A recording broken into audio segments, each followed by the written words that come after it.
When outliers occur in life, whether it's a person, a thing, or event, a lot of the time people assume that it's just random, that there's no explanation other than it is just a random thing happening. Maybe it's someone's athletic ability, maybe it's just a random catastrophe like a plane crash that happened with no explanation. Well, this book by Malcolm Gladwell called Outliers actually makes an argument that there are very good explanations, typically socially, behaviorally, and environmentally, which can explain a lot of outliers.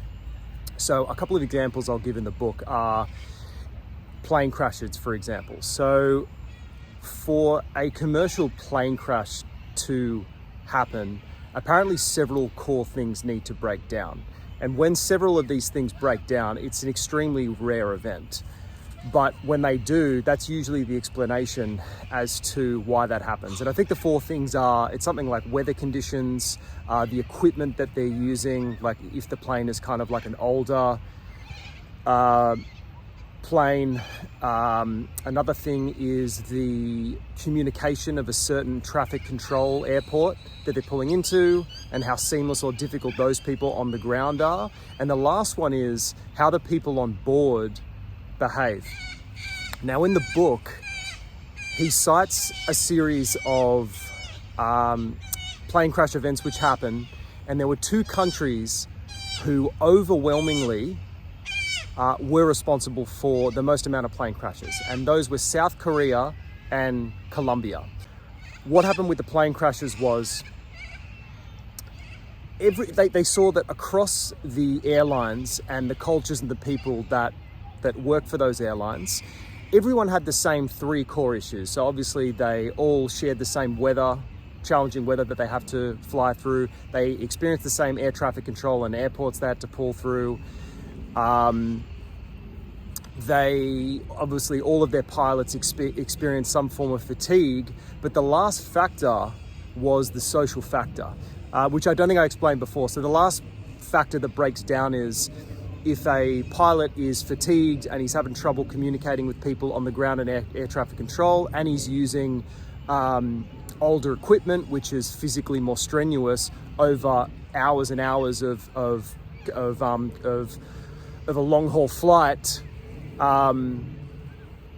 the last thing that they need to rely upon is the people on board to communicate to the captain that, just in case we're flying a little bit low to the ground here, there's X, Y, and Z going on, just to give him a gentle reminder, because he might be fatigued and out of it.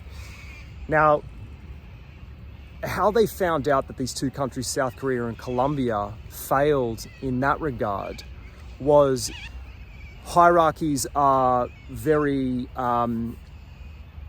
rigid in their cultures, or at least people who are subordinates are way more afraid of speaking up and risking offending or being rude to someone who's a higher rank than them. And a lot of the time that's what happened, right? So you've got the weather, you've got the challenging air traffic control, you've got pilots that are fatigued, and then the last form of defense, the people on board, are too passive to tell the pilot that, we're about to hit a fucking mountain in case you didn't realize, and then boom, the crash happened.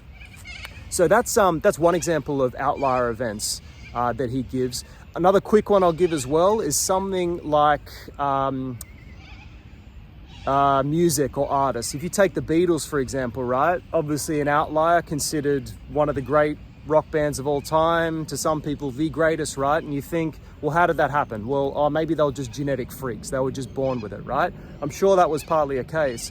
But what you probably didn't know, which Malcolm talks about in the book, is what you probably didn't know about the Beatles is they had many years or extended periods in their career where I believe they had this one gig in Germany where they allowed the band to play every night and for as many hours as possible. I think they were playing like 8 hours a night every night, and they did that for a series of years. So if you think about that compared to how the average band gigs and how many hours they clock playing live, that's an extraordinary amount of time just practicing. So years and years and years, 8 hours a day practicing, you're gonna get pretty damn good at music. And then it's probably gonna tap into all types of musical flow and the muse and all that shit. And that's seemingly exactly what happened, or at least it was a powerful or significant environmental and behavioral contributor that led to them being an outlier. So, great book. I think it's his best book that he wrote, Outliers by Malcolm Gladwell.